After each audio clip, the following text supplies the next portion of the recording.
Bismillahirrahmanirrahim. Assalamualaikum warahmatullahi wabarakatuh. Di sini saya akan menjelaskan teorema Wilson. Teorema Fermat dikemukakan oleh Pierre de Fermat, bangsa Prancis, pada tahun 1640 yang merupakan teorema fundamental dalam mengembangkan teori bilangan pada saat itu. Teorema yang terkenal pula adalah teorema Wilson yang pertama kali dipublikasikan Edward Waring 1770 tanpa mencantumkan buktinya. Sebenarnya Wilson bukanlah orang yang pertama kali mengemukakan teoremanya, sebab pada tahun 1682 Leibniz juga membicarakannya. Bukti teorema Wilson pertama kali diberikan oleh Lagrange pada tahun 1771 dan menamakan teoremanya dengan sebutan teorema Wilson. Sebelum membicarakan teorema Wilson, akan kita pelajari lebih dahulu teorema-teorema berikut ini yang akan membantu untuk membuktikan teorema Wilson. Teorema 6.5. Jika P suatu bilangan prima, maka kekongruenan X pangkat 2 kongruen 1 modulo P mempunyai tepat dua posisi, yaitu 1 dan P-1.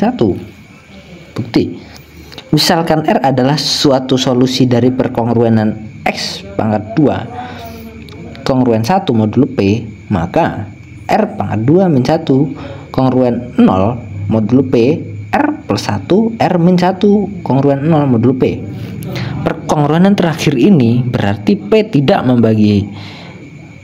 membagi habis R plus 1 R min 1 karena P suatu bilangan prima. Maka P membagi habis R plus 1 atau P membagi habis R min 1. R plus 1 kongruen 0 modulo P atau R min 1 kongruen 0 modulo P.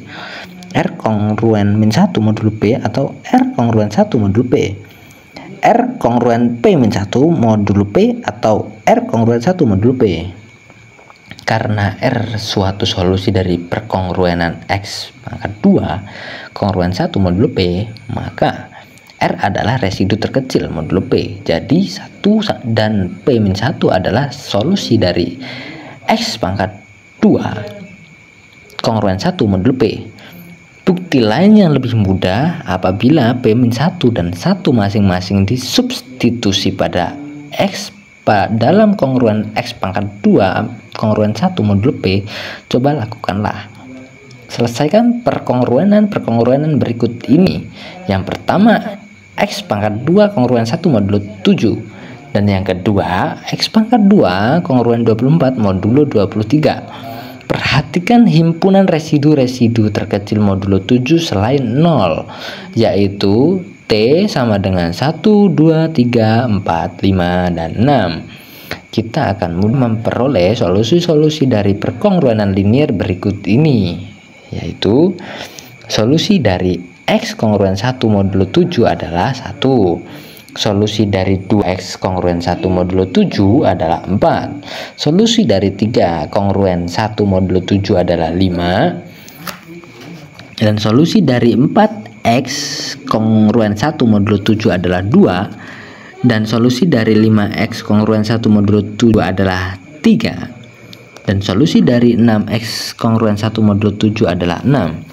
Tampak dari perkongruenan linier tersebut bahwa jika A elemen T, maka solusi dari AX kongruen 1 modulo 7 adalah A pangkat 1 elemen T. Pula dapat periksa pula bahwa apabila AB elemen T dengan A tidak kongruen B modulo 7, maka A pangkat 1 tidak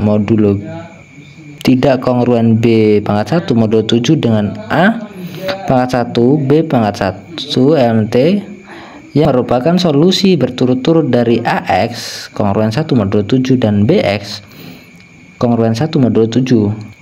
Jika A sama dengan 1 dan B sama dengan 6, maka solusi-solusinya berturut-turut adalah A1 sama dengan 1 dan B1 dengan 6. Hal ini merupakan penerapan dari teorema berikut ini. Teorema 6.6.